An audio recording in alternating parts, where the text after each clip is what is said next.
63-53 as head coach Jeff Walls gets a hug from his longtime friend and head coach Joanna Burnaby McNamee, as it is his 400th career win, Kelly, and he gave all the credit to his players. He said, I did not make...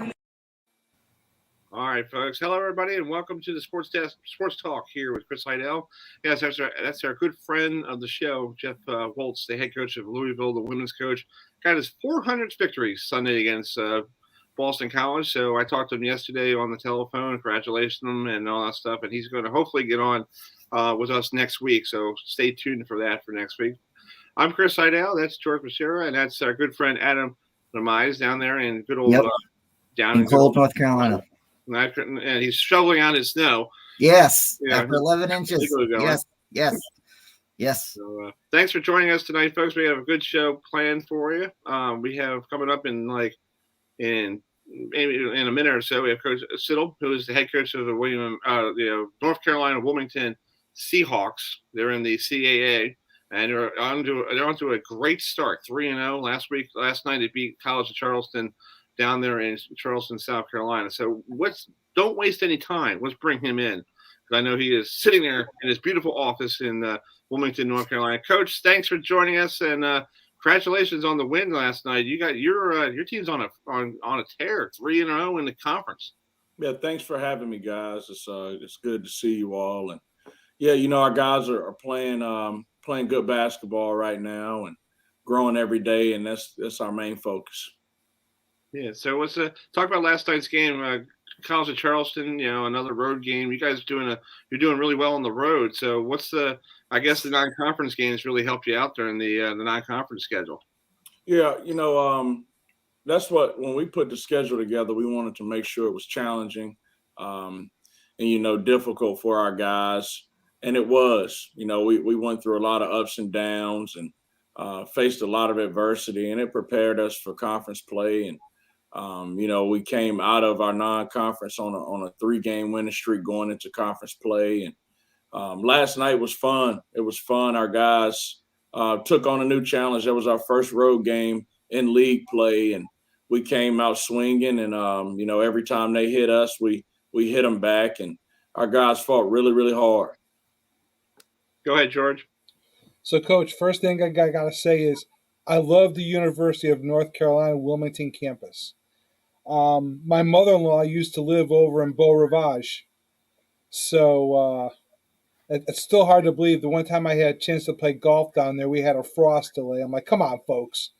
Frost delay, North Carolina, this is not working for me. Right.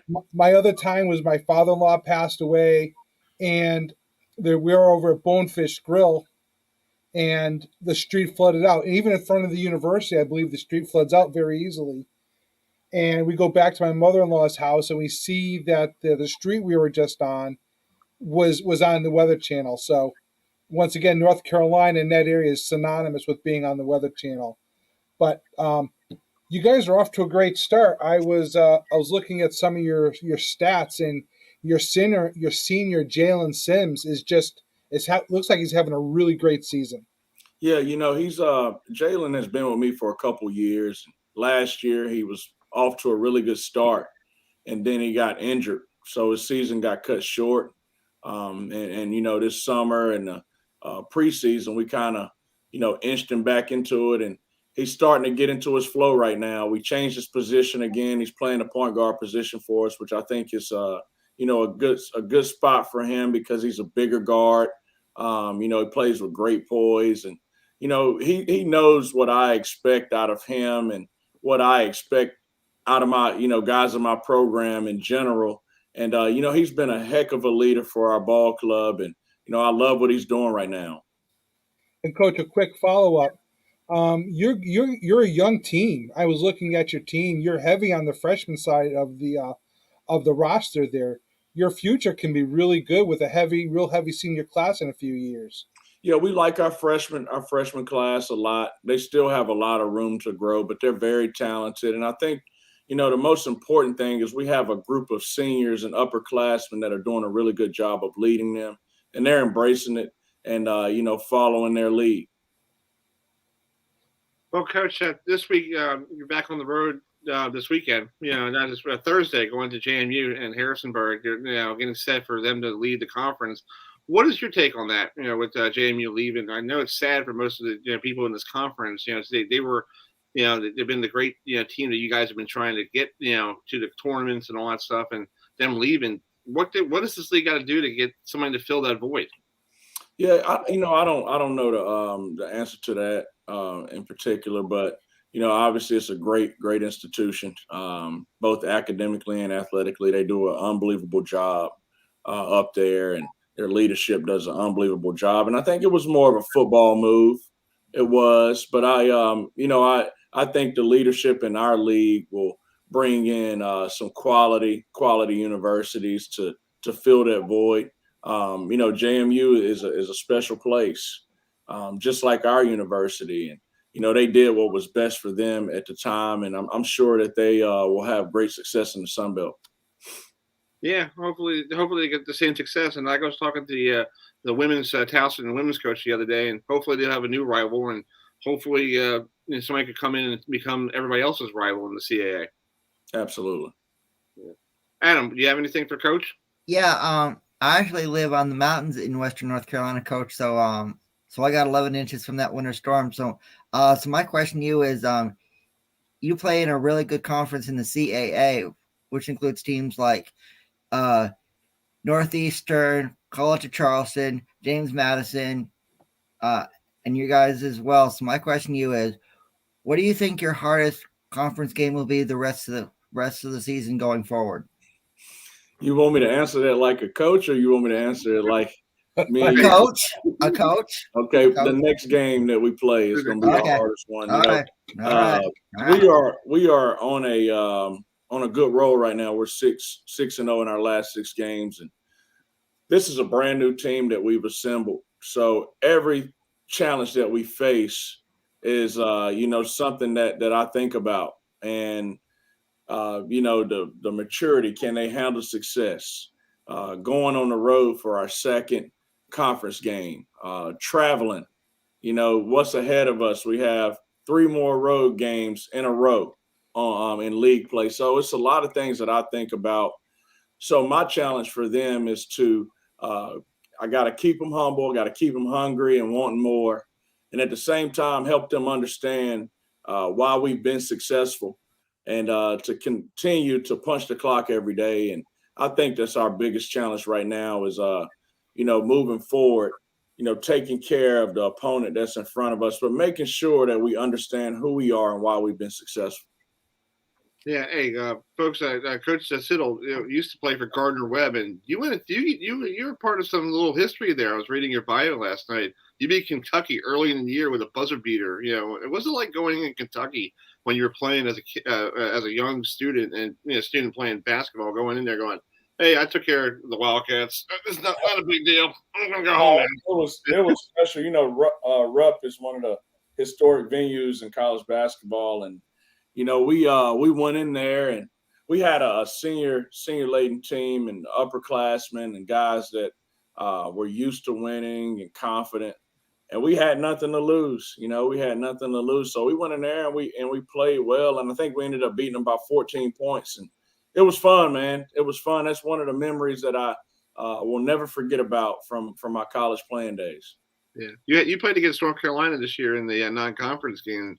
That must have been fun, right? Did you guys play them in an exhibition, or it was a part of the regular season? Yeah, North Carolina. Was it last year? No, we didn't play.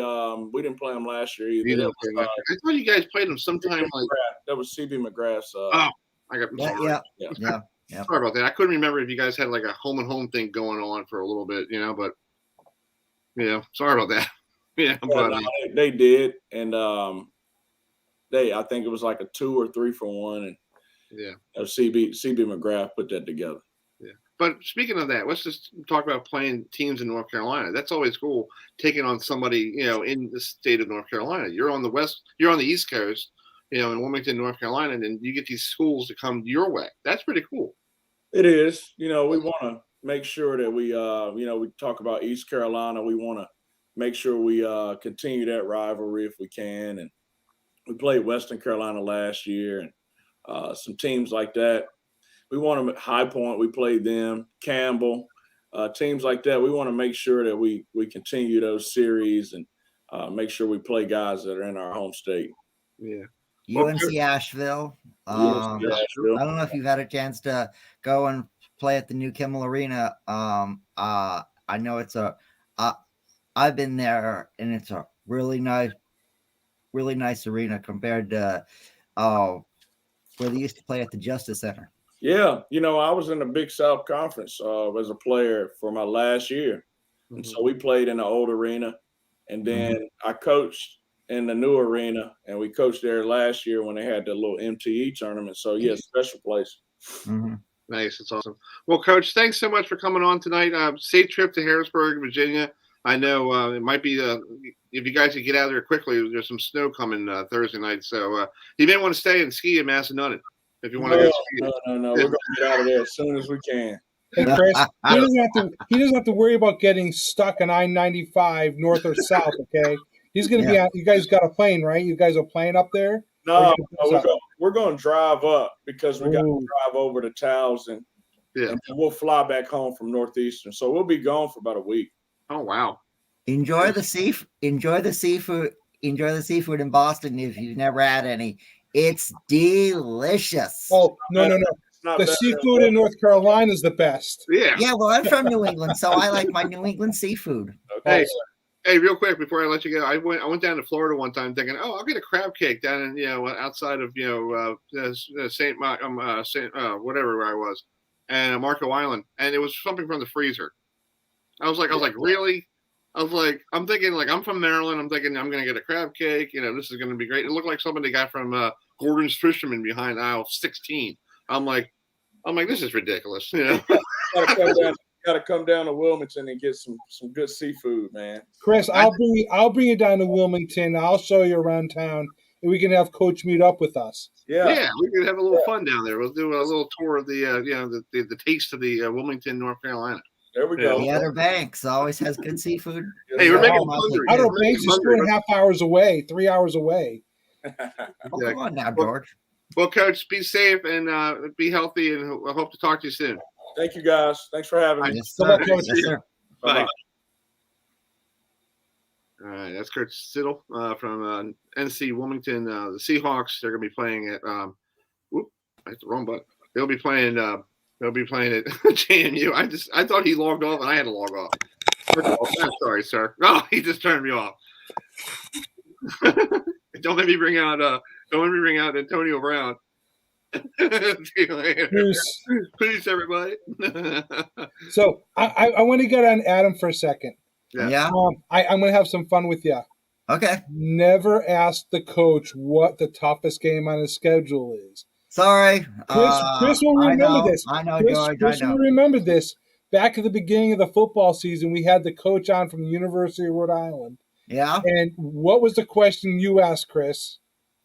Something about, I think, just staying undefeated or something like that, and it's always the next game in front of them. They're going to tell you. It's always because it becomes a trap game. If they think beyond the game in front of them, especially with a short season like basketball, if they look past one opponent, it becomes a trap game. Yeah.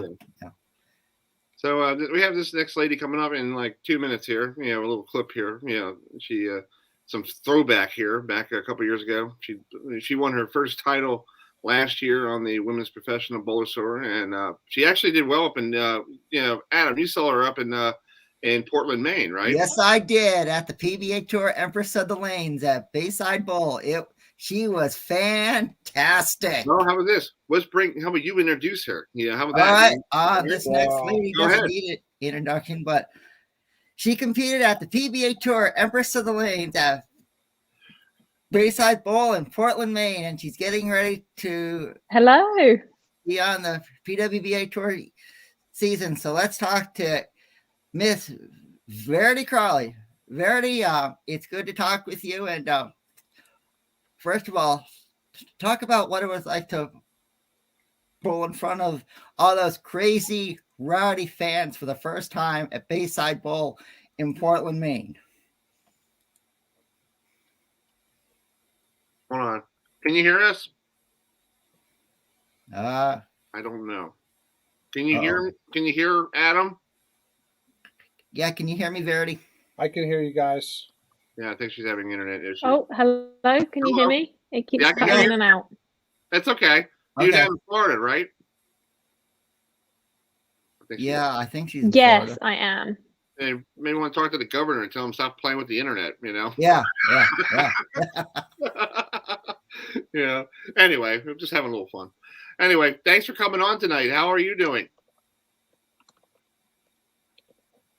I guess the internet is having problems. Yeah. Thank you for having me. I'm good. How are you guys? Doing great. All right, How are you? All right. Yeah, we'll do the best we can here. I know you said it's going in and out, but can you, Adam was saying you bowled pretty well last year up in Portland, Maine. What was it like bowling? You and I talked about this last summer, a little bit, but Adam hasn't talked to you since then. What was the experience like up there? Oh, it's too bad. I don't know. Yeah. Hey, Chris, why don't you recommend that you log out and then come back into the meeting? Yeah, log out. Okay. Try again. All right, I just did that. I'll bring her back in a minute here. All right, she just got off there, and we'll see. We'll bring her back in. Okay. Anyway, we'll bring her back up here, folks. Thanks for joining us. This is what live radio, TV does. You got let's talk about the George. You probably saw this the other day on TV. Camden Yards is getting remodeled this year. Wow. I did not hear that. Yeah, I didn't hear that either. We'll talk more about that in a minute. Let me bring Verity back in. Can you hear us? Hello, I'm back. Hopefully you can hear me this time. Yeah. So we can hear you. Not very well. It keeps cutting in and out for some reason. That's okay. We'll make it quick and easy. So we were just saying, how was it like bowling up on Fox Sports 1 last year with the guys up in Portland, Maine? He enjoyed it. He was up there. I enjoyed it. Very nice. Yeah.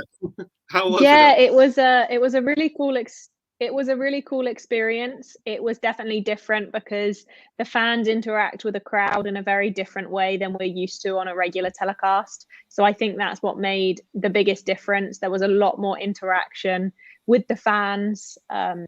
So it was a lot of fun. I really enjoyed it. That's cool. George, you got anything?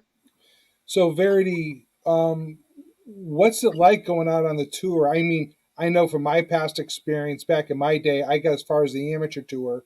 But what is life like on the tour, especially from someone who came across the pond from England? The tour is busy, it's hard, but it's also a lot of fun. There's a whole combination of different emotions that you go through from event to event, and I think it's about how you control those emotions. Obviously, if you're bowling well, then that week feels like the best week ever, but then the next week, if you don't bowl so well, it's very easy to get caught up in how the bowling went, and then you feel like you have a bad week. We travel a lot, stop to stop, and this year is actually going to be a bit more of a hectic schedule. So this year will take even more of a toll, I think, on our bodies and on our minds, just because of the amount that we are competing week after week alongside the traveling. So it's difficult, don't get me wrong. I would love to say that it's amazing and it's great, which yes it is, but there are definitely some hard times to it too. Oh, and by the way, the ball that I throw is a I'll say a secondary, depending on conditions, is a storm. Okay. I like storm bowling balls. I'll give a special shout out to bowlerx.com for all your bowling needs and accessories. Since Verity's on staff with them, and one more question. Would you like to see the PWBA Tour have an event in Portland, Maine at Bayside Bowl after what you experienced last year? Of course I would. I think that it was such a cool experience that obviously I would love to go back. I would love for the whole women's tour to be able to experience something like that. And of course, Portland itself was wonderful, and I can definitely go back for some food. I'm with you, Verity. Yeah, so very. Let's talk about this. How's practice so far? I saw you this past weekend down in. You showed a video of Norm Duke bowling. And the PBA players. What was it like watching him bowl? He seems like I think he's one of those true old bowlers that I grew up watching. He is phenomenal. Yeah. He just whips it through it. He's like, what, 50, 52, 53 years old? Definitely. I mean, it is so mesmerizing to watch him bowl and just to see you can see the pure joy that he gets out of competing, as well as just being able to see how he deals with the lanes from the beginning to the end. If you ask a lot of bowlers, you would, say that he doesn't have a very high rev rate and he plays very straight. However, you look at the different patterns that they bowl on the PBA tour, and he's still finding a way to make the final. So I think that just shows what caliber of talent he really is. So I got to watch him compete a little bit this weekend, and he made the show to bowl in Texas this weekend. So that was really cool. My practices have been going really well so far this year. I was in England for Christmas, and then I came back to the US to start training. So I'm actually flying to Iceland next week for my first event out of the US in a while. I competed this past weekend just in a small tournament, and I'll do that again this weekend before going to Iceland next weekend. So for me now, leading up to the PWBA tour is just about bowling as much as possible and getting experience through tournaments, because I feel like they are a really beneficial way of getting better. That's true. Well, we got Steve Zulich, one of our other broadcasters, on the line. So, Steve, go right ahead. Hi, Verity. It's good to talk to you. Let's talk about some of the PBA patterns, how they've kind of evolved. I've bowled on a few of them myself, but with some of these newer ones they got coming out now, which one's your best one to play on, and which one stays probably your most difficult? Hi, Steve. Honestly, I don't think I have an answer to that one. I have not bowled on all of them, so I can't really say if I have a favorite or a least favorite, but obviously depending on what bowling center you're in and depending on the environment, those patterns can play different. If you bowl on one pattern in one center and then you bowl on the exact same pattern in a different bowling center, it can play differently just based on the environment and the lane surface. So it actually makes it hard to answer that question too, because I might love one pattern in one bowling center, but then I go somewhere else and I bowl on it and it feels a little bit different because that lane surface is maybe new or maybe it's old. Yeah, because I've bowled on everything from I was a bowler for 28 years, and I've bowled on as far back as the wood lanes all the way to the newer synthetic lanes, and it's always seemed a different time every time I went out. Right, yeah, there's definitely a big difference in the age of the lane surface, and it changes over time. So that's why, as a professional, when we are preparing to go to different tournaments, it's important for us to know what the lane surface is. That way we can kind of determine our arsenal based off, okay, well, is there going to be a lot of friction in this center, or maybe there's not as much friction. That's just kind of where we use that information to give us the best possible chance. That's true. All right, Steve, thanks for coming on, buddy. We'll get you on a little bit later. All right. Thanks, Verity. It's good talking to you. Thanks, Steve. And Verity, temperature outside plays a big role in it too. As much as people think it's about the ambient temperature inside, yeah, it definitely it's can. definitely a heavy outside influence. Mm-hmm. Yeah, it is. It's pretty. Yeah, pretty it hot. definitely is. That's something that a lot of people don't think about. You think about the wood that's underneath the lanes and how that can change depending on the temperature. And something else that a lot of people don't think about is not necessarily to do with the ball motion, but if it's raining outside, the approaches are going to be tacky. It's just, little things like that a lot of people don't think about either. Does that weather makes a change? So Verity, we had some guy on, I can't remember his name, some time ago, and I was talking about when I was bowling, that outside the bowling alley, they actually had a train that ran behind the lanes, and it was always waiting. It was brutal, having that train come through. You're trying to roll the ball, and here comes the train rambling down the tracks, and it doesn't make life easy. And the other thing about that is it eventually changes the lane topography as well. So, that's all factors that we kind of have to take into consideration when we're going to a tournament. That's true. Yep. Question for you, Verity. Don Barrett, are you good friends with Don? And how's he getting himself ready for the players? He's actually one of the leaders in one of the divisions. That's pretty cool. Yeah, so I actually bowled the World Championships at the end of the year in Dubai with Don Barrett. So he trains in the UK. He spends the majority of time in the UK. And then right now he is in the US to compete on the PBA tour. He had a really good weekend and made it to the show. So I'm sure that he is practicing a lot, preparing for this weekend. I haven't actually spoken to him since making it, but that's cool. Well, Verity, let me let you go because I know the internet's going in and out. So thank you so much for coming out. Thanks, Verity. It was an honor. And we'll talk.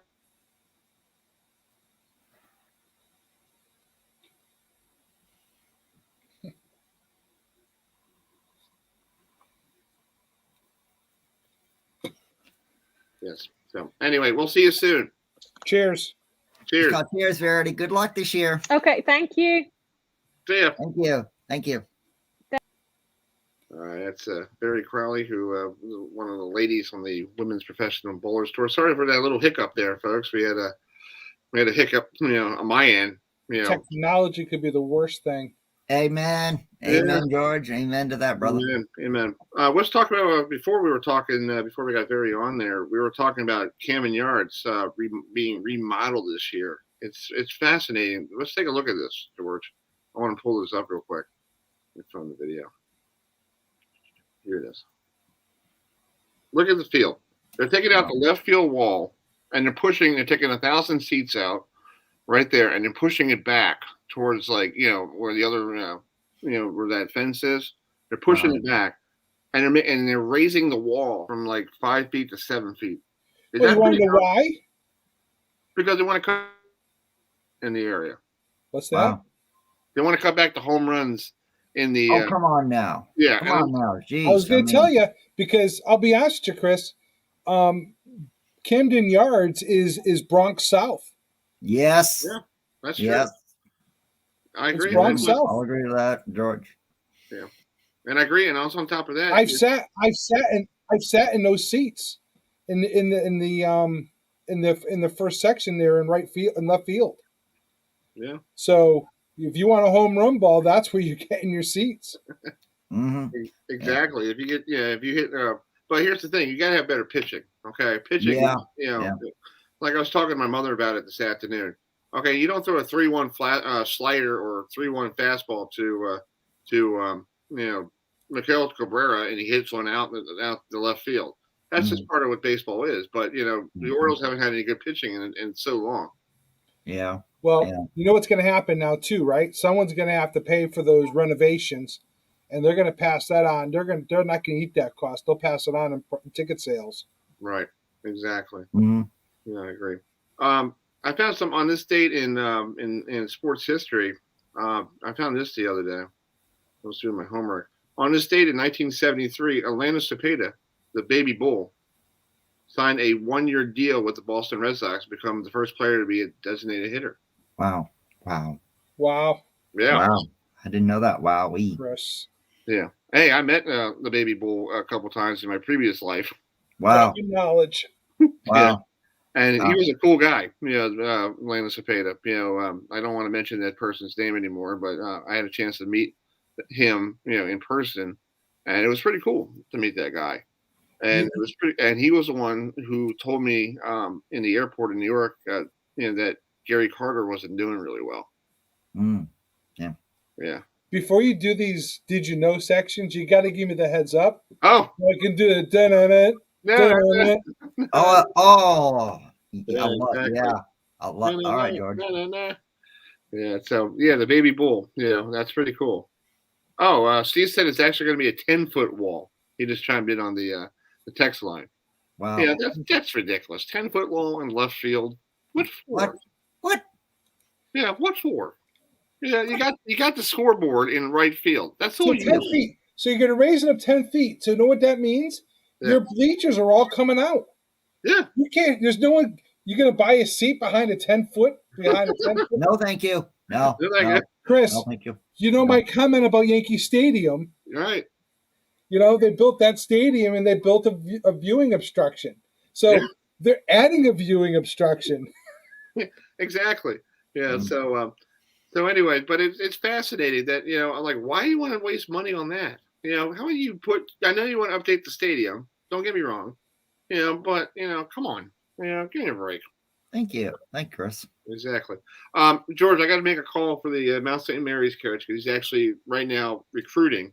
So he's going to come on for a couple minutes. So let me get him on. You and Adam just talk about what's going on. What do you think about the playoffs last week? Yeah. Playoffs.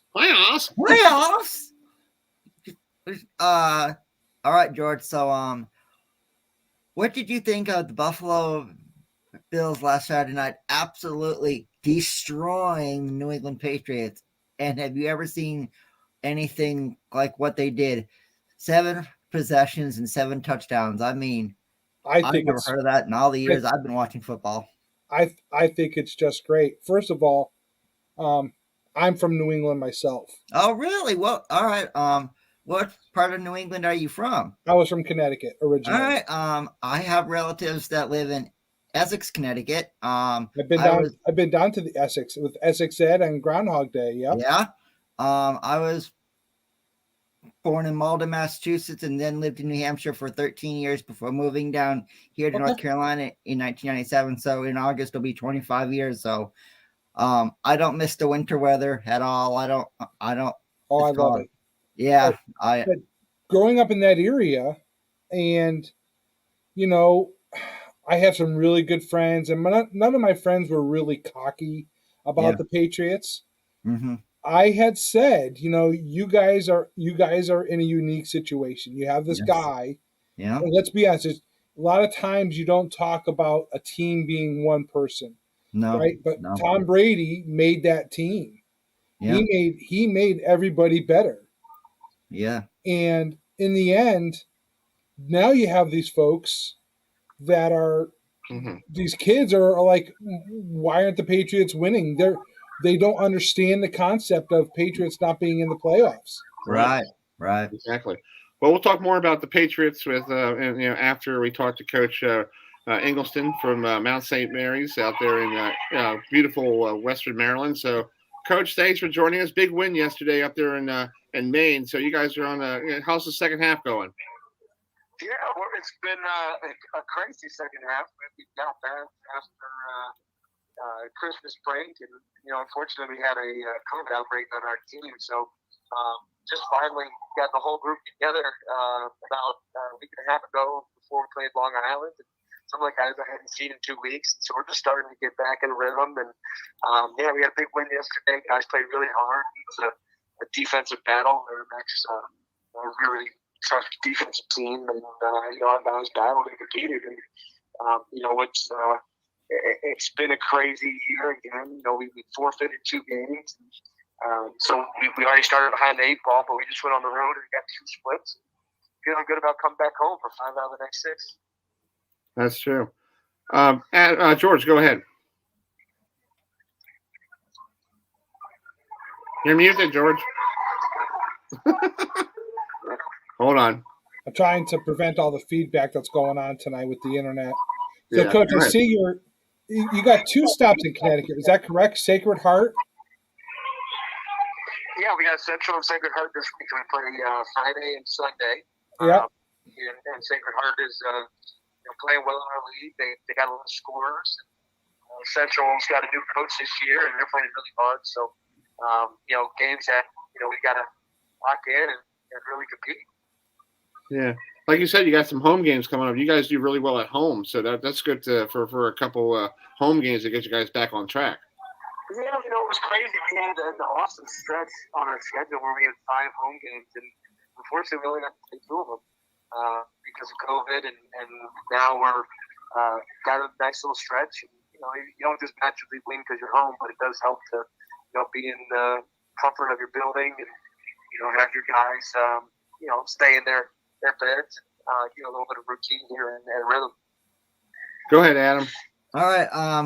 Now, Coach, I think you have a nationally televised game coming up on ESPNU. So, what's it going to be like to play in front of a national audience in a couple weeks?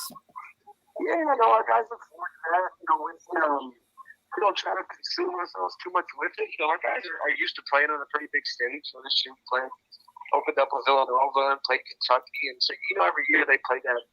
On a big stage and on nationally televised games. But for us, they love the opportunity to compete and for people to see them. That's true. Well, Coach, I'll let you go. I know you're doing some recruiting in a gym, so I hope you have a safe trip home back to Mount St. Mary's, and we'll get you on video sometime when you guys are home for a while. That sounds good. Appreciate you guys having me on. Have a great night. All right, man. Talk to you soon. All right, bye. He needs to beat my alma mater, Who's your alma mater? Central Connecticut. Oh. Hey, I know where that is.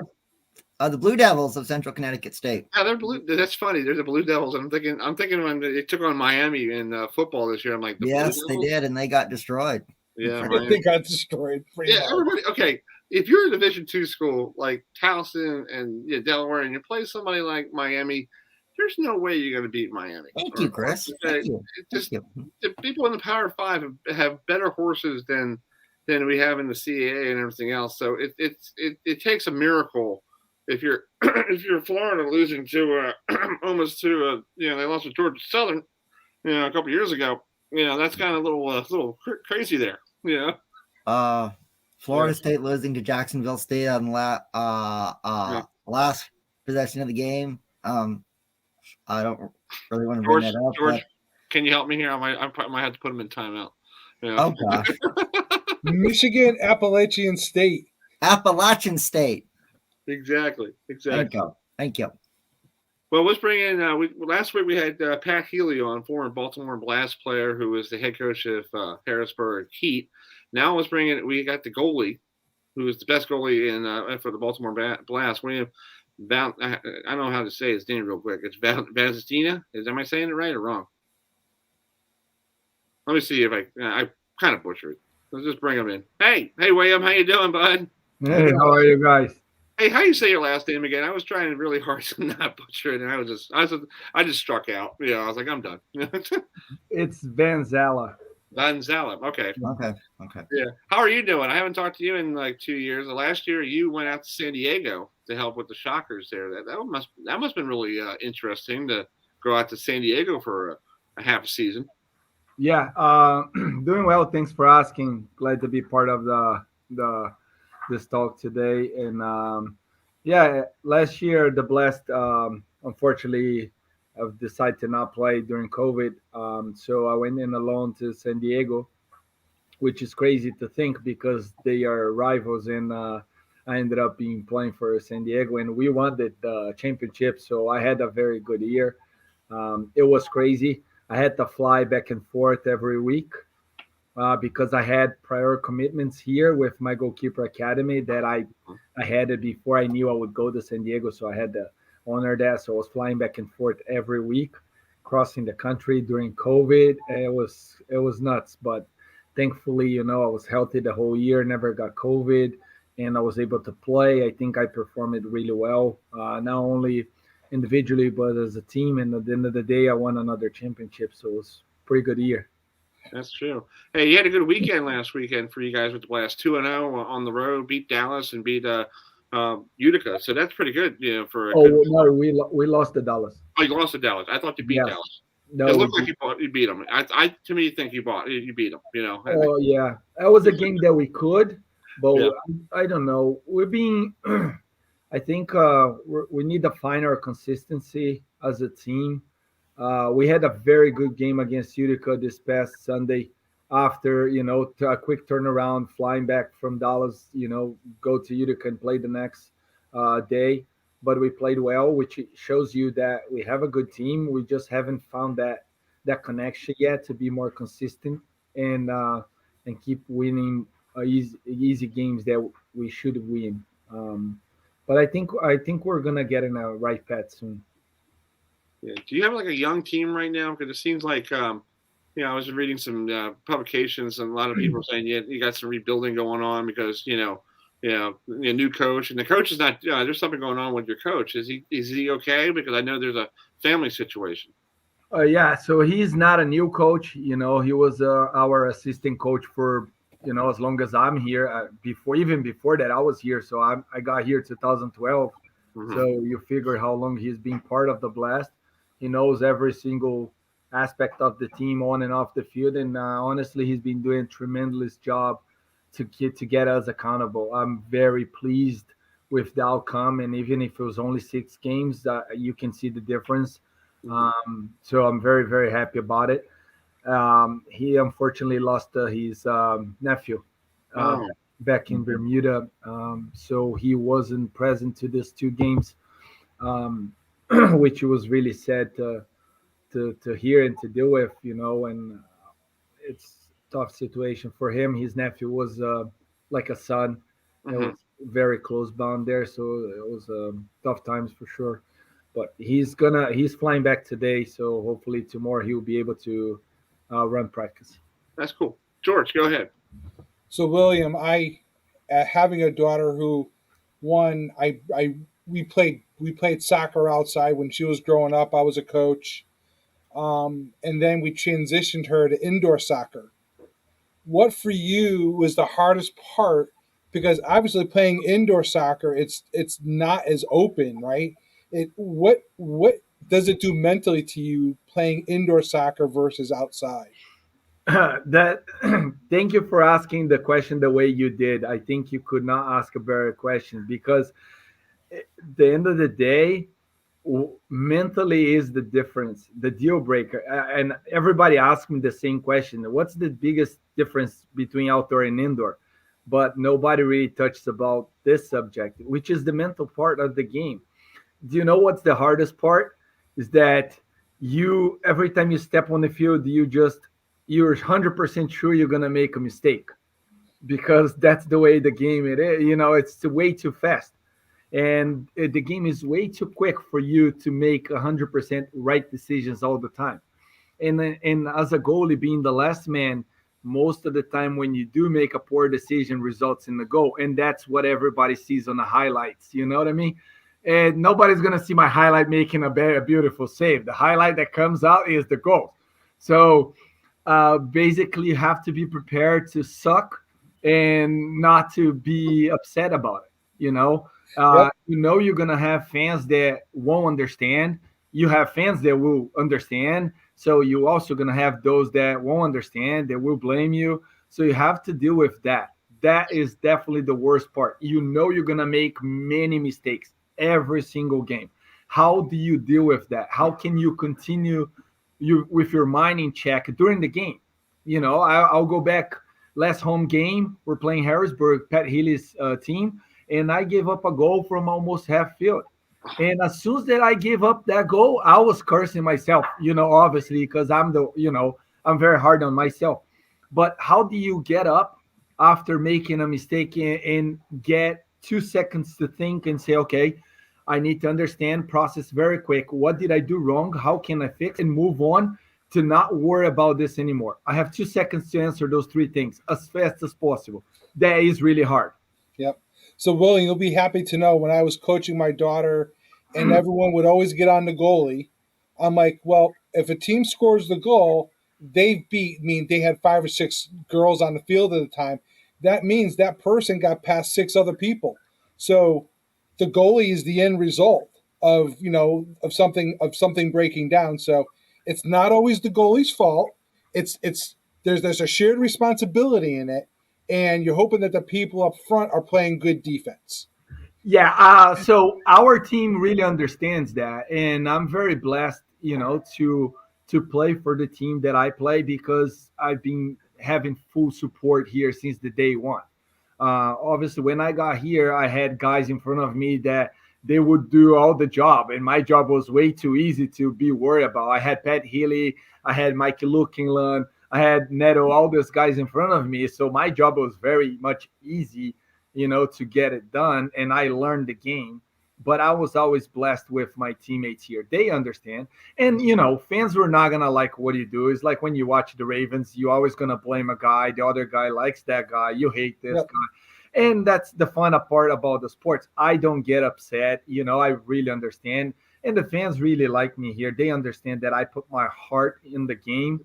And that, I think, is the difference between me and everybody else. I think I separate myself from other players because the driven that I have shows. And, that being said, technical mistakes are going to be made by every single player. Now, if I can minimize my mistakes and make less, then I had a good game. Yeah, William, I got a question for you. I have a niece who just played soccer for her first year playing outdoor soccer. It was one of these co-ed soccer things up in Charlottesville. And I went up to watch her play, and she didn't look like she really wants to play. How do you get a young girl her age, 5 years old, focused on soccer, or is it something that it just takes time for her to understand the sport or understand what she wants to do, or her father, my brother, needs to stop getting her different games to play and try to figure out what she wants to do? I'll give you very short but three different answers. One, as a professional player. Okay. If I start play soccer when I was able to walk, and I always knew that's what I wanted, and I was so driven about it that nobody would stop me. Even if my mom said, no, you're not going, she would lose a son because I'm going. And if she has that, that's a sign that she needs to be doing that. Okay.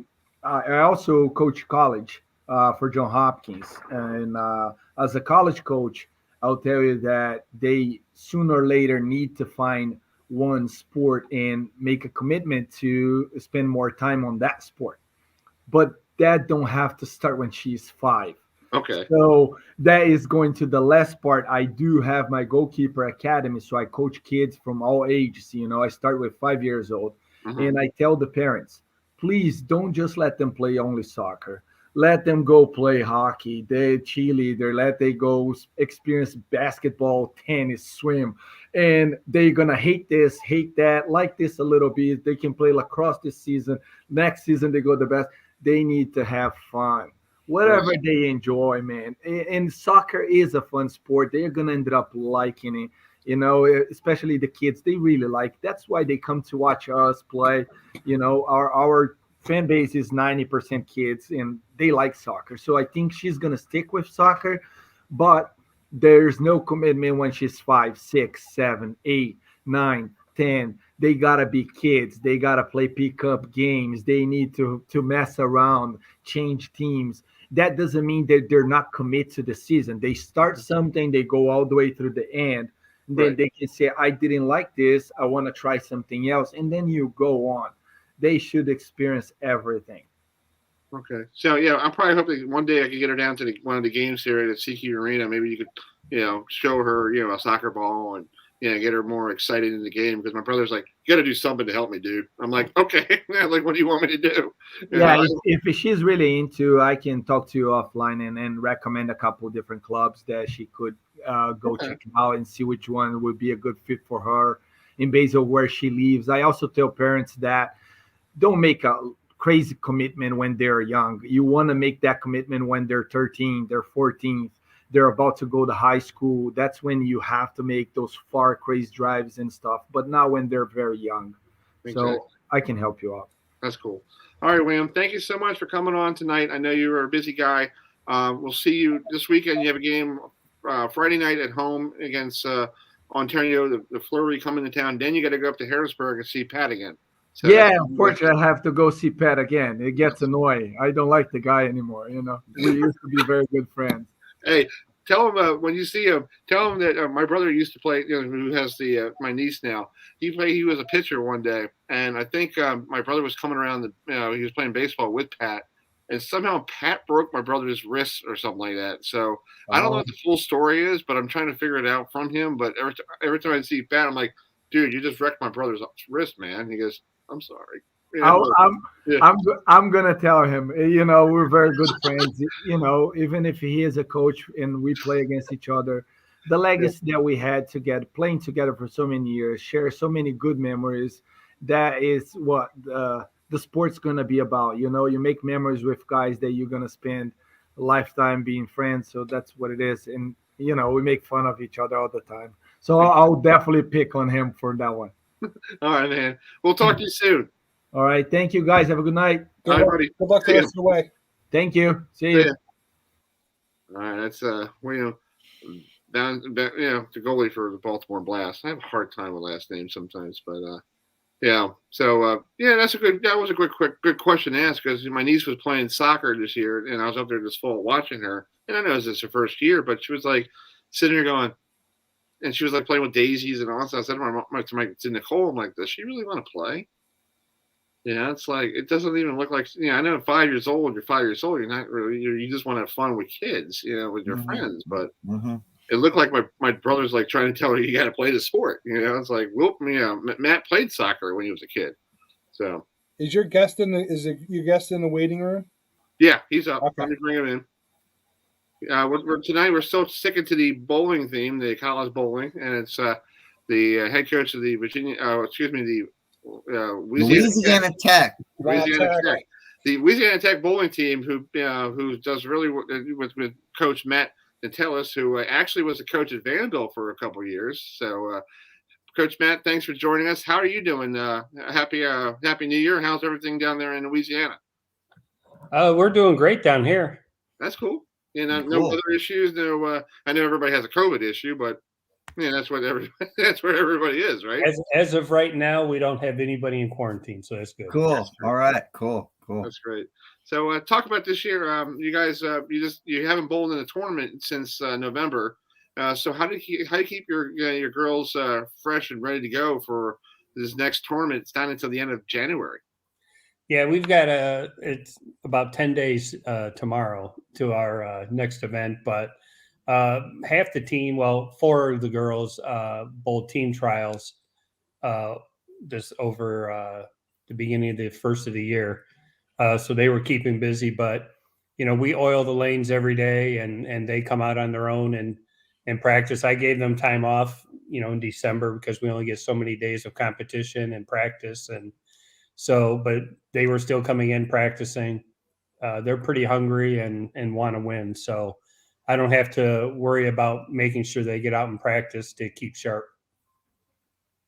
Go ahead, Adam. Go ahead, bud. All right. First of all, Coach, I know Louisiana Tech's known as a women's basketball school, but I noticed you guys have a really good collegiate bowling team down there. So, is there an event that you would like to participate in that you haven't? And is there a stop or a college you'd like to have your team go to that you haven't yet? I know there's a lot of really good women's collegiate bowling programs across country, like McKendree is coached by Shannon O'Keefe. You have Wichita State's always good. So where's one place you'd like to go and compete that you haven't? Well, with Louisiana Tech, I mean, we're looking in the future. Next year, we'll be going east a few times to bowl at the Maryland Eastern Shore event, hopefully the Northeast Classic. One event I would love to go bowl would be the Hoosier, but fitting that into our schedule is really hard, just because the distance it is away, and it's also a weekend of an NCAA event. So for us, our NCAA events count towards USBC, but it would be nice to go to that event, and just so people can see who we are, because people still don't know who Louisiana Tech bowling is. That's true. And they don't know about college bowling in general, because they all think, college bowling, you think men, but the only good men team is Wichita State, right? With I think everybody from the Chris Barn family is bowling in that team. Yep. Yeah. And there's a lot of competitive guy teams out there. Being at Valparaiso, I was always around Calumet College, and they had a pretty good men's team. They were always pretty competitive over there. Same with Robert Morris at that time. Right. George, you got one? So, Coach, just out of curiosity, because one of the things that we never really talk about is bowling in general as a college sport. What's the recruiting like on that? I mean, what football coaches go do, what basketball coaches do, but what's it like being the bowling coach and going on the recruiting trail? For us, I mean, most of our recruiting is done during Junior Gold, Teen Masters, Junior Gold. Turbo always puts on a collegiate expo, that kind of stuff. At team trials, watching kids out there bowling. And just, in Louisiana, there's not a lot of sports shot competitions and things like that here. When I was up north, there was a lot more youth tours that you can go on weekends, like the MJMA Northwest Indiana program that Mike Krauser does is really good. So we were able to see more up that way. So I rely on the bigger events, getting out to those, following kids on social media, because that's a big part of recruiting, just see how they react as far as like social events and things like that, because they're going to be representing our university coming in. So I want to see how they control themselves before they get here. But, and a lot of girls send in emails with videos and things like that to look through. But it's a pretty tiring process in the summer when you're out there trying to see as many kids as you can. Good stuff. It is. It is. There's a lot of kids out there that want to bowl in college, and there's, not a lot of spots when you think about it, and how many girls bowl and how many guys bowl to get that scholarship to come in and bowl in college. Mm-hmm. Yeah, that's true. And bowling in college is, you see a lot of, when I was a kid growing up, the professional men's tour, you had a lot of, like Wichita State and other bowlers, and that's how they become on the professional bowlers tour. With the women's bowling, do you get a lot of help from the women's tour? Do they help you out, getting the young ladies set for their opportunity to bowl on, the ladies' professional tour? Because I know they have a lot of, different places they could, you could teach and they could go train, right? On the women's tour, I mean, there's not really anything that they do for us. Mm-hmm. They're doing their thing and getting the women out there and promoting them. But for us, it's just, bowling on many sports shots as you can, making sure your spare game's good, getting your physical fitness part done. I mean, all that goes into play, getting ready for the women's tour. I know we'll have some of the girls this summer trying to get out and do a few events also. That's true. Let's talk about the next event you guys are going to be bowling at the end of the month here. You're going to be in Dallas, bowling at the when I pulled it up here for a minute here. Let me find it. The Prairie View A&M Invitational. That's actually a pretty big one there in the Southwest, right? Yeah, it's probably one of the tougher events of the year. It has definitely all the top teams in the nation will be out there competing in that. So it'll be a good test to see where we're at this time of the year. Hopefully we're where I think we are when we get out there. But with us, it's a little bit different than on the USBC side, because USBC side is just total pins. And that's it. And for us, our win-loss record is more important than place finish. So it's, you can have somebody win an event and they go 7-5 or 7-6 for the weekend win-loss. And you can have somebody finish in fourth place and go 10-3 and have a better record and have a better tournament than somebody who won the event, because the NCAA doesn't look at place finish. They just look at win-loss. Yeah. And also, you after this tournament, you're actually back at your neck of the woods for your tournament. And that's one of those things you guys have been putting on for years, right? Well, this is our second year. Well, it'll be our third. We did one on campus, but it was pretty rough. We only have 6 lanes. So we had to run multiple shifts, and it was just very long days. So what we're doing is our event will be 2 weeks after Prairie View, but it's going to be in Dallas. Okay. At USA Bowl. And Josh does a great job out there for us. And he does whatever he can to help build the sport. So he makes it a good event for us. But there's not many places around here that want to host a bowling tournament. That's true.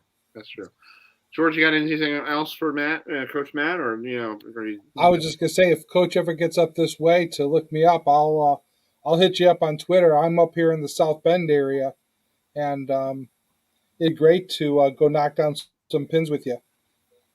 Well, I'm kind of retired on that aspect. Oh, okay. All right. I've had a few injuries, but I mean, I can still get out there and throw it. But my parents actually live not far from South Bend out there right now, so Okay.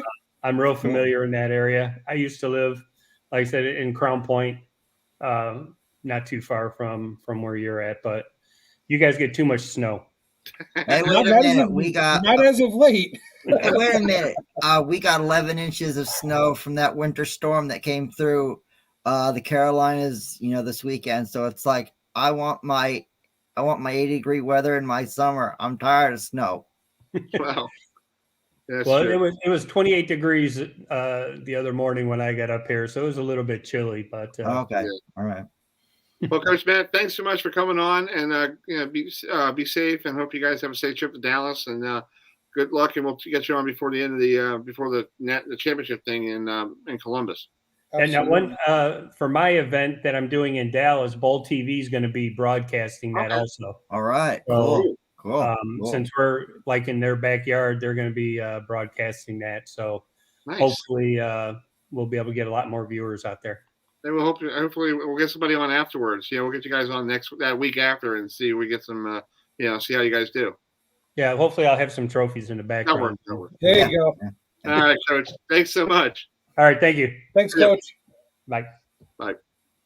All right, that's the head coach of Lt.Tech, Matthew Nantais, who is the bowling coach. I think somebody's leaving us today. George. Are you Bye, pulling? George. Are you pulling Bye, somebody we used to make fun of? Or are you seriously leaving? No, I got to go upstairs. Okay. All right. It's not that I need to go grab something to eat and then I'll say I'll be back. At least I'm letting you know. By the way, I have to go upstairs and do the family thing. So okay, that's cool. Understandable. Cool. Understandable. It's legit. I'm not taking off. I won't take off my shirt. I won't take off my shoulder pads and give you the deuces. Yeah. And go, hey, I got to get some stuff out of the oven. Yeah. So, anyway, well, we'll see you next Tuesday, bud. All right. Well, we'll see you, George. Take it easy, guys. All right, man. All right, folks. It's 8:32 here on the program, and this next guy is coming up. If you live in the Green Bay, Wisconsin area, you probably see him a lot. Yeah, hear his voice during the wintertime. It's almost like like when I was a kid growing up listening to, what's his name, Bob Murphy, and even Chris Schenkel. So, he actually, he has done some. He works for the Green Bay Packers and all that stuff. So let's bring in Adam. You want to introduce him? Yeah, he did. He is the voice of the Green Bay Packers, and they've got a heck of a game Saturday night at the Frozen Tundra versus the San Francisco 49ers. He was the voice of the Big Ten. He was the voice of Big Ten men's basketball and football for ESPN regional television back in the day. So it's an honor and pleasure to talk to Wayne Larrivee. Wayne, you got a huge game Saturday night against the San Francisco 49ers.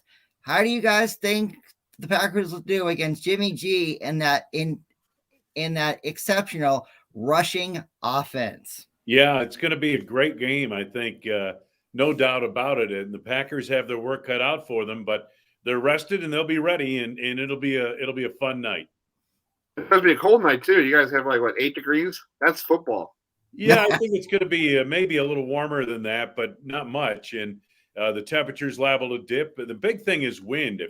If it gets windy, that 8 degrees becomes 8 below, 10 below, and all of a sudden you've got a real problem on your hands. Mm-hmm. Just like up in Buffalo last weekend, it was -5 with the wind chill, and the Buffalo, the city of Buffalo is telling folks to stay indoors, but they didn't care. They still want. They still want the game. So anyway, so 49ers and Packers are not strangers to the postseason. They played each other. I think when I was a kid, they played each other a lot in the 90s, and plus last year, they played a lot. One of them in the NFC title game a couple of years ago. So these guys know each other. So it's like old hat. It's interesting. They played 8 times in the postseason, all of it since the 90s. That the Packers kind of dominated in the 90s with Brett Favre and Reggie White. They won 3 out of 4. And the Niners, with Jim Harbaugh and his group, have had the Packers number. And now, when you look at Kyle Shanahan and that group, they won a couple of years ago, as you mentioned, in the NFC title game. The Packers won earlier this year, but it's been a good series. There's no doubt about that. Yeah, I was looking at the series. It dated back to the 50s. It's fascinating. In the 50s, the 49ers did okay, or the Packers did fine. It was like it alternated decades. Like one year the Packers had more wins than the 49ers, and then you look down the road, and then you got that 1997 playoff game that you probably don't even want to talk about. The catch, number 2, with Owens. How difficult was that for you to do that broadcast? That was right before I got here. Oh, you were? Yeah, Okay. I was in Chicago at the time and watching that game. But it was the fumble by Jerry Rice that they didn't call. Had they had replay back then, that game would have been different. The Packers would have won that ball game because Rice fumbled prior to that catch by Terrell Owens. And so, that game would have been over, and the Packers would have gone on to play Atlanta down in Atlanta in the NFC title game. But unfortunately, that ended the great run for Holmgren and the Packers, and it was Mike Holmgren's last game for the Green Bay Packers. Yeah. Let's talk about last weekend's game. The Bengals and the Raiders. That guy with the refs blowing that call before what's his name, Joe Burrow was going out of, not even going out of bounds. They just blew the whistle. What is your take on that? I think that was kind of like somebody was jumping the gun there, or somebody didn't even pay attention on that one. Well, inadvertent whistle nullifies the play immediately. So that play should have never happened. It should have never stood. Mm-hmm. But that's kind of the way it is with officiating in the NFL. It's been a mixed bag all season long. The game that I thought was terrible was the Dallas game. Thank you, Wayne. I'll agree with that. They combined for like 20-some penalties. And, Yep. I'm sorry. The problem with the NFL and the officiating in the NFL, and this has been a compilation, I've been in the league 43 years or more. Mm-hmm. The problem is every March, the competition committee meets, and they tweak one or two little things. And of late, they've tried to take the dangerous hits out of the game and that type of thing. So that's a little more than a tweak. But you go 40-some years of a tweak here and there each year. And by the time you get to now, the rule book is thicker than the New York phone book, and you've got rules upon rules. Nobody can understand them. The game is almost impossible to legislate. I feel bad for the guys on the field because they get the brunt of it. They get the blame. But the fact is, there are too many rules in this game, way too many rules. And there's too much replay in this game. And the game was a better game 40 years ago, even though the athletes weren't as big, weren't as fast, weren't as strong. They also didn't get injured as much. And there weren't as many rules and weren't as many flags. Yeah. My dad told me a story about there was a guy in Kansas City back in the 60s. He had like a 2x4 on his arm. And he used to knock people over. I forget his name was, but I was like, wow. The Hammer Williamson. Yeah, he was telling me about it. I was like, really? He's like, yeah, he just taped up a 2x4, boom, and wow. I was like, but you can't do that now. That's a legal item. Then you might get thrown out of the game for that. Story on that guy in the Super Bowl, the old Packers were telling me that, they were all set for the Hammer, and it's Super Bowl one. And they're playing, and it's early in the first quarter, and all of a sudden the Hammer gets hit, and he's gone. He's out. All this stuff about the Hammer's gone. He's out. He's out. So it was like the old days with the stick-em, like Hollywood, the guys boys that put that stick-em on, and like you see that football in the Super Bowl against the Raiders. It was like, or one of them won, and you're like, what the heck is this? It's like Fred Biletnikoff, yeah. It's like, really? It's like, ew, but hey, games has changed, and like you said, there's too many rules. Like in college, I follow more college than pros. It's like the targeting call. Yeah. Why can you have it on the same? Why is every conference different than the other one? Yeah. I think you should have the same rule for every conference instead of having one guy make up one rule saying, well, that's not targeting, but the other guy next week calls it targeting. And know what, it's gotten to the point here, guys, where if you're doing the game on television, your network has to have a former official or a former head of officials just to explain some of these calls that are going on. So, hey, listen, we've overthought it. We've got too many rules. They're throwing too many flags. The game is not the entertainment vehicle it once was. Now, people are watching because they're kind of conditioned to watching football. Don't get me wrong. It's still a great game, but The fact is, it was a little more entertaining back in the day when there was flow to the game. Right. Mm-hmm.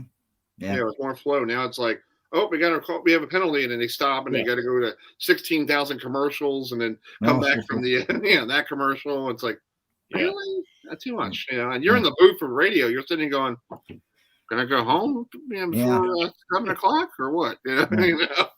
Yeah. But with this game kind of with the 49ers with Jimmy G, under center, he's been injured off and on this year, and then you have the guy from Trey Lance, who's the guy from North Dakota State. You don't know who's going to be playing on Saturday night, right? Well, I think they're pretty clear. Jimmy G is going to be playing, and Nick Bosa's in concussion protocol. Guarantee he'll be playing. Fred Warner suffered an ankle, I believe it was an ankle injury. He's going to be playing. It's playoffs, boys and girls. Okay, enough of this. Yes, you're going to play. If you have a pulse, you will play, and that's the way it should be. It's the way it used to be for every game. Now it's just in the playoffs. But I think they'll all play. And let me tell you something about San Francisco. I'm so impressed with them.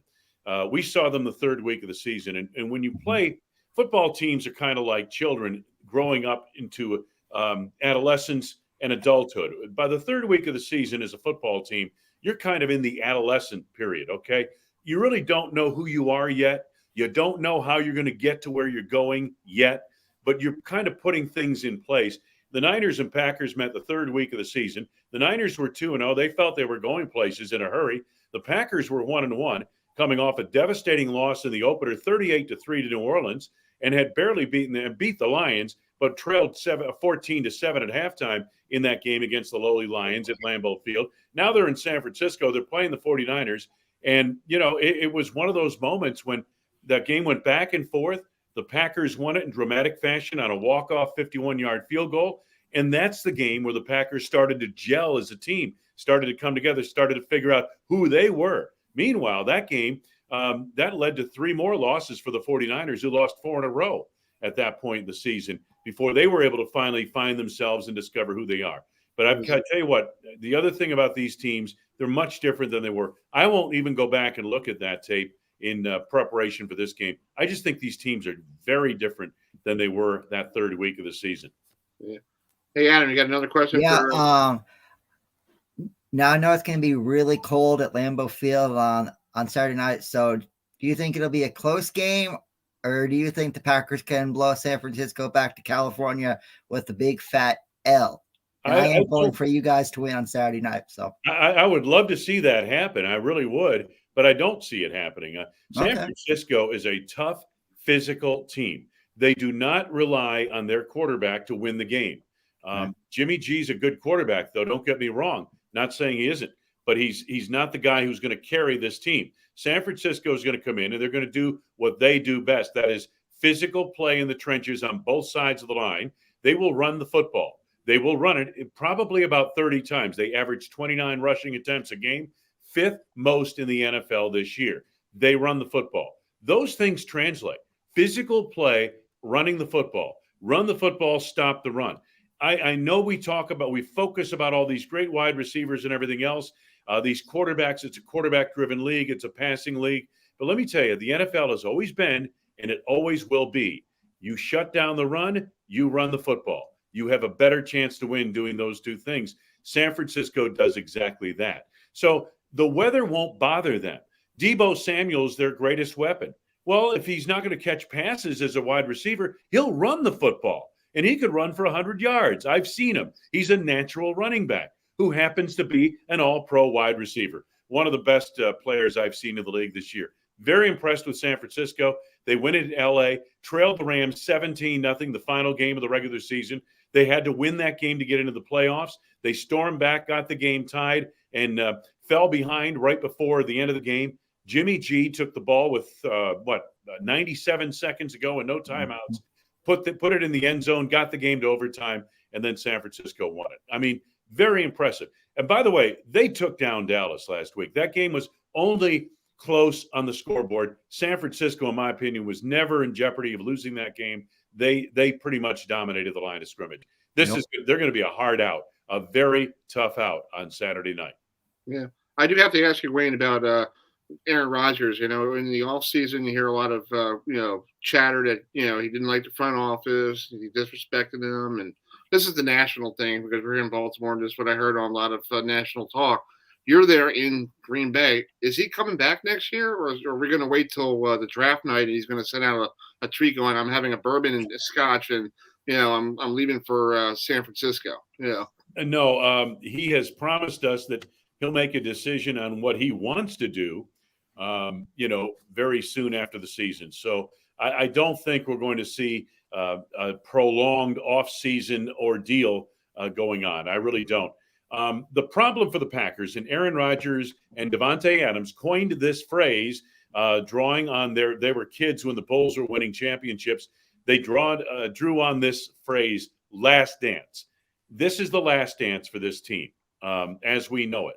And it has nothing to do with who wants to stay or who wants to go.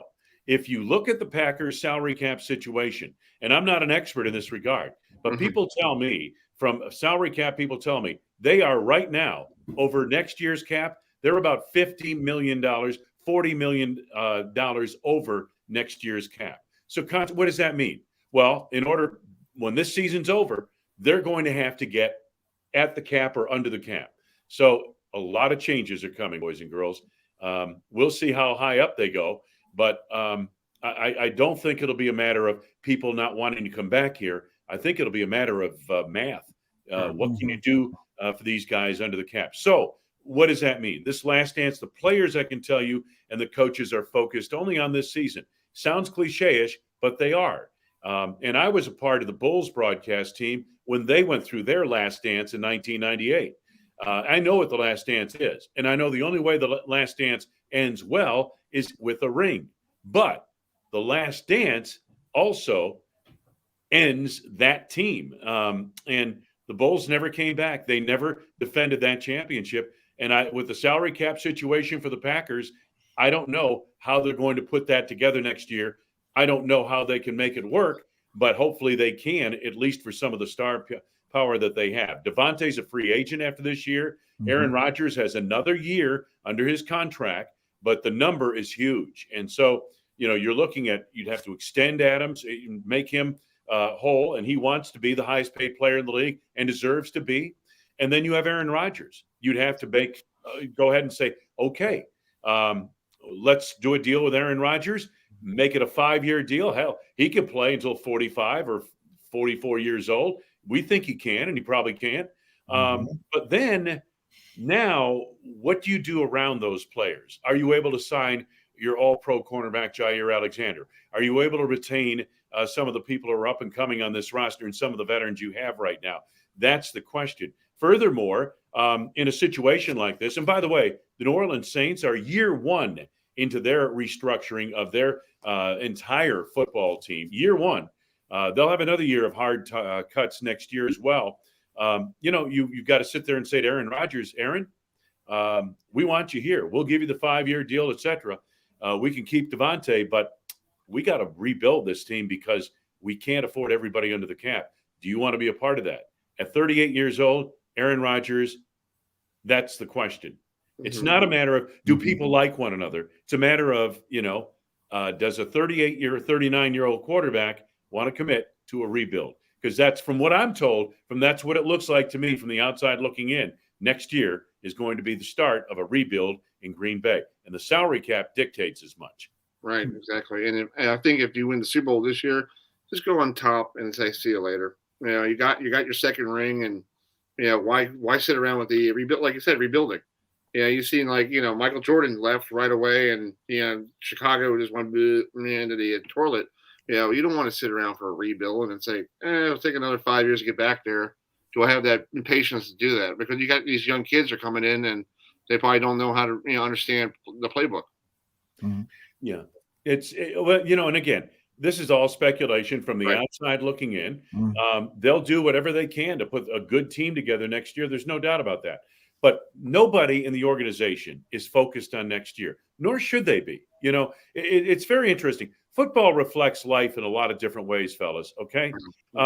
We reflect back and the glory of days past, or we lament the things that went wrong in the past, but we can't do anything about the past. We worry about the future because we really don't know what's going to happen in the future. All we have is now, right now. The future's not promised to any one of us. Right now is all we have. The Packers have a very good football team. They are focused on right now. They have an extremely tough opponent coming in to Lambeau Field on Saturday night. This will be a whale of a ball game. San Francisco, to me, looks like a team that's been kissed by a little stardust. And that's the final ingredient to Super Bowl runs. I've been around teams like San Francisco. I was around the Packers in 2010 when they were the last team to get into the tournament and ran the table on the road. So, I know what those teams look like. San Francisco looks like that kind of team. So if the Packers are to continue the last dance, they're going to have to upset a team, beat a team, not upset them, but beat a team that really has it going in the right direction. Exactly. Well, Wayne, thank you so much for coming on tonight, and enjoy the game Saturday. Stay warm, and we'll hopefully next weekend will be the NFC title game, and probably be wherever that's going to be. That'll be cool. That'd be great. It'd be in Green Bay because the road. Yeah, Green Bay versus Tampa Bay in order to get to SoFi Stadium. That's who I've got. So that works. Cross my fingers. All right. Take care, guys. Thank you, thanks for coming on.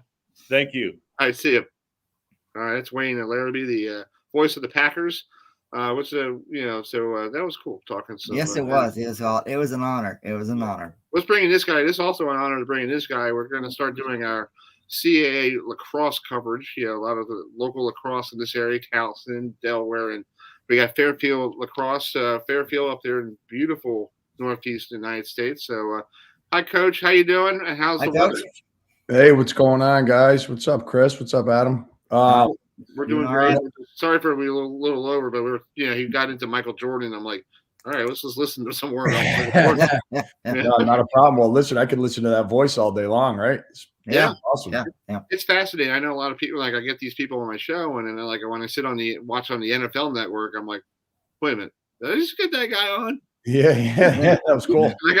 I gotta scratch my head. Like Gene Deckerhoff, the guy down in Tampa. I know him really well. I'm going to try to get him on next week, but he doesn't do evening stuff because he's busy with other stuff. But right. Like, he does Florida State football games, and I'm thinking to myself, some days I'm sitting there going, I know this guy. Yeah, I'm like, it's pretty cool. I could just make a phone call and say he's willing to come on my program. It's there you go. That's it, man. Everybody loves to talk sports, right? Yeah. That's it, man. Yeah, the weather's not too bad up here. Actually, it's been pretty cooperative. We had a little bit of snow the other day, and just yesterday it was a little rainy and slushy. But other than that, it's been like I said, pretty cooperative. So we've gotten a weekend of practice already, so that's been good. That's cool. So how's the CAA lacrosse league? Is it just like football and basketball? I know baseball's pretty good. Softball, is it the same competitive? Oh yeah, absolutely. Not a lot of people know this actually. So the Ivy League didn't play last year, but the CAA ended up being the second toughest conference in the country RPI wise last year. Wow. Yeah, wow. So we had 3 teams in the top 20 all season long.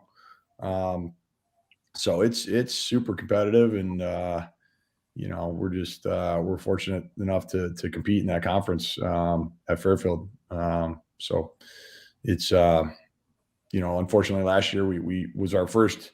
So this is my 3rd year, and last year was the first go at the CAA opponents. My first year we got the season cut short because of COVID, so we actually didn't play any CAA games. And last year we played. Unfortunately, we didn't have any league wins, but it was a great, experience for our guys, and we gained a lot of invaluable experience through those games. So we're hoping this year we can make some noise in the league.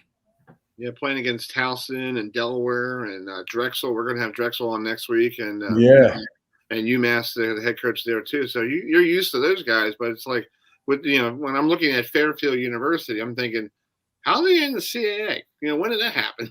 You guys are basketball the conference. They made the shift in 2014, I think, because they've been in a couple of different leagues. This is only my 3rd year as the head coach at Fairfield. So right. Obviously when I got there, we were an affiliate member of the CAA, but we are the only sport at Fairfield that does play in the CAA right now. The other schools are primarily in the MAC. I think we have our field hockey team plays in the NEC. So, but yeah, we're, like I said, we're fortunate enough to play in that league, and it's a big boy league. It's tough. I mean, very competitive. Towson's got a rich tradition. Delaware is a great program. So we're just trying to find our way, find our niche. Recruiting wise, and like I said, I think obviously hopefully we can get some league wins this year and try to make a name for ourselves here. Exactly. I was just looking at your not a home opener, your road game, first game of the year was against Stony Brook. That's another team that's pretty funny. They play CAA football, but everything else, they're not even in the league for anything else. It's like this could be like a league game if it was a football. If you guys play football, yeah, totally, yeah. So just talk about Stony Brook. What type of Long Island, New York? Everybody, it seems like lacrosse is becoming big on that little island. I'm from Long Island, so I'm from Oceanside, New York, and there you go. When I was a kid, I didn't hear lacrosse until I got down here to Maryland. Really? Yeah. Well, that's surprising because people. That's the big argument in our sport is who's the better hotbed, Baltimore or Long Island? Hard to say. And I'm from upstate New York, so I grew up in Rochester, New York. So that's the third part of the country that gets mentioned when you talk about hotbeds. But Long Island, Baltimore, upstate New York, they a lot of times some of the best players in Division I come from those areas. So yeah, Long Island's got a strong tradition of lacrosse. I think Stony Brook absolutely follows in that path. I think it's going to be a tough game. We opened up with them 2 years ago, my first year, and fortunately got the best of them that day. But they got a great squad. Coach Gallardi's a good friend of mine. He does a great job there, and it's going to be it's a great opener for us. I think. We're excited that we're going down there this year, so they'll have a great environment for us to play in, and it'll be a great Division I competitive Division I game. Yeah, Adam, you got questions? Yeah, I was taking a look at your schedule, and you guys have a real. I know you guys don't play any Power 5 schools from like the ACC, the Big Ten, or the Big East. You guys have some really good non-conference action against. You mentioned Stony Brook. You have, I believe, Sacred Heart. You have St. John's, and then the CAA, and then the CAA. Oh my gosh, you have Townsend, Drexel, Delaware, UMass. Yep. Is there? I know it. Is there a game that, besides your home opener, besides your opener, is there a game that you're looking forward to playing the most this year? Yeah, I mean, I think. We're just trying to get as much experience as we can. I think the CAA games are probably the highlight of our season. Most looking forward to those probably. But and then I think all the out of conference opponents you mentioned are really tough, and there's not necessarily one game we're highlighting. We I tell the guys all the time in our program. I said that it's a big game. Because it's the next game, So we got scrimmage with Long Island Post in a couple weekends, and that's really all we're focused on. Just try to get better every day up to the 29th of January. So it's all we can work on right now. Yeah, and it's also the weather. It might be the factor too, because people don't think lacrosse plays in the snow. I didn't think it was a snow sport until I saw you got to be kidding me. It's 32 degrees outside, and you're playing with the short weather on. I'm thinking indoors with the heat on and play in indoor lacrosse, not the outside freezing your baguettes out there. Yeah, totally. I mean, we don't have a bubble down here at Fairfield, but we like it that way. We like getting outside. Our crowds crew does a great job. They'll get the field cleared for us if it snows. And right now we had snow a couple days ago, like I said, so we still have some banks on the side of our field, but the field's clear and dry, and it hasn't been that cold, so it's been nice. But yeah, it's more of a winter sport than it is a spring sport. That's for sure. Huh. Yeah.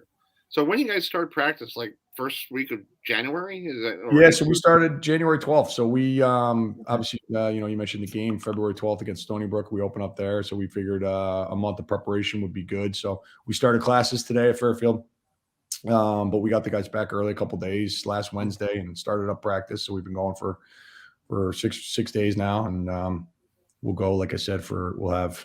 In the 29th of January, we have a scrimmage against Long Island Post, and then in 3 weeks we go and play Yale and Hobart, which will be a great test for us. So a couple scrimmages before we open up the season.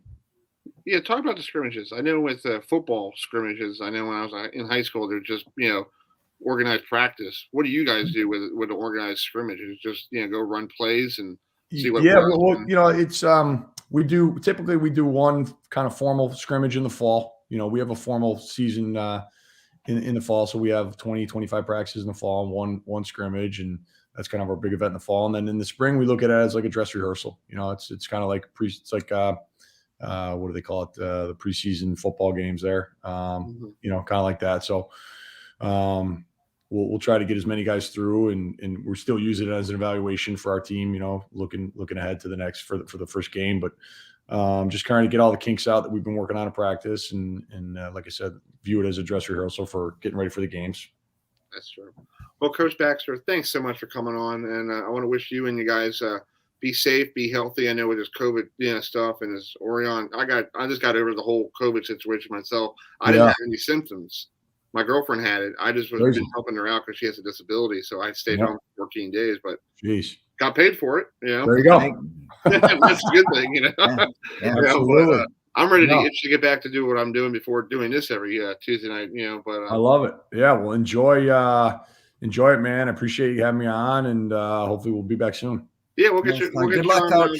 All right, thanks, guys. I appreciate it. When you get to Towson. Yeah, absolutely. Sounds great. All right, Coach. Thanks so much. Guys. Yep. Take care now. See you. That's Coach Baxter from Fairfield. Here on the Fairfield, the Stags, of Fairfield University. Before we go, Adam, I got to do this. I forgot to give you this. I'm trying to do this on this date in bowling history for you. All right. This guy, Del Warren, who is actually a bowling coach down in Weber University. Yes, he is. Yeah, so he won the Greater Los Angeles Open on this date in 1986, went through all 4 matches. It beat a guy named Mark Williams for the title. Yeah, from Beaumont, Texas. Yeah, so pretty old school bowling right there. Yeah. So on this date in 1986. So every week, folks, here on the program, we'll try to do us in the sports history and also in bowling history as well. Next week on the program, before we got to let you go, folks, this weekend the PBA Players Championship starts up on Fox Sports 1 with our good friend Dave Ryan and Randy Peterson will be behind the call. Kimberly Pressler on lane side, so make sure to watch. Exactly. The first one is actually, let's see here. First one is actually Saturday afternoon, and our good friend, Kyle Troop will be bowling on. Yep, and it's Saturday. actually and Kyle Troop's father, Guppy Troop, is celebrating a birthday today. Yes, he's 74 years old. Happy birthday to Guppy. Yes, 74 years old for Guppy Troop. Who bowled when I was a kid growing up against Mark Rolfe, and wore those colorful pants that his son keeps bringing out of the out of the closet. Yeah. And then on Saturday night at 6:00, you got to watch this guy. Mr. Norm Duke will be joining. It will be bowling. On the Southern Regional Final. He's actually the 2nd seed. Again, Tommy Jones is the number 1 seed. This is back in Indianapolis when he beat Jason Belmonte. And speaking of Belmonte, he's actually back. Yes, he is. Yeah, he's back on the Western Tour, Western side of things. He will be playing. What's it here? I have the Western. Yes, here he is. He's actually the 4th seed, and he has to go all the way and try to beat Jacob Buckriff, our good friend who's been on our telecast a couple times. Yeah, there's some old school bowling from him back in a couple years ago. So he's the number 1 seed of the West Regional. So that's on Monday night at 7 on Fox Sports 1. So if you want to see our good friend Dave Ryan, who we'll try to get him on next week, Dave Ryan, see how what he thinks about the Tournament of Champions. But I think he does, with the players. But I think he'll be busy with the basketball. But one more we got to talk about is Sean Rash, who basically will be the top seed in the Midwest region. A little some slow, from a couple of years ago there. So he'll be bowling Sunday afternoon at 4 on Fox Sports 1. So and also we can't forget about the Southwest Regional Finals on. And the first match you're going to want to tune in because it's Brad Miller against Kyle Sherman. If you don't follow the YouTube page, Brad and Kyle, I highly recommend you do, because those two are crazy.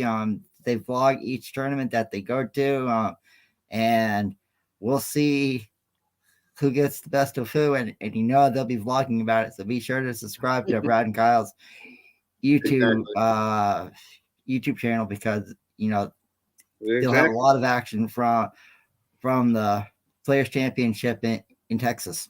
Exactly, and the winner faces Frankie, our good friend who's been on our.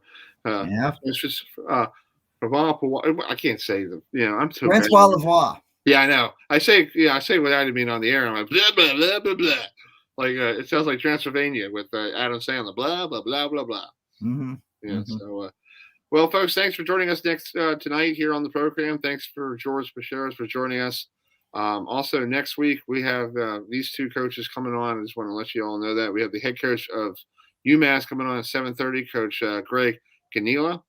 Will be joining us next Tuesday night, and then Coach Brian Vickers, who's the head coach at Drexel University, will be joining us at 8:00 next Tuesday night. So. Folks, I hope you enjoy. Thanks for joining us. Thanks for everybody. Wayne Larrivee for joining us, and our good friend, from bowling, our friend, Verity Crawley. Yeah, Terry. She sent me an email. She said sorry about the internet. It happens. It happens. Yeah, yes, it happens. It does. And also thanks to what's the else? Thanks to the coach from Lt.Tech for joining us. And then Andrew Baxter, who from Fairfield. And then also, we can't forget Steve Zulich for making a phone call, joining us from the phone. He'll be back not next Tuesday. He'll be back the following Tuesday. He's doing something for work. And also, the goalie for the Baltimore Blast, William Vanzela, will be joining. Thanks for joining us for the broadcast. I finally trying to get his last name perfectly. Blast have home games Friday night at 7:35 against Ontario, Florida. So, Adam, thanks for joining us tonight. Thanks for being here. Yes, sir. I always enjoyed it, and we'll get you on next week again. We'll see what PBA star I'll get on the program next week. Sure. I can't wait, and enjoy the rest of your week, Chris. Always a pleasure, and we'll do this again next Tuesday night. Exactly. Before we leave, let's play the old. I didn't want to play this for Larrivee because I think he was there for this game. This is the 49ers versus Packers in 1997. I remember. Yeah.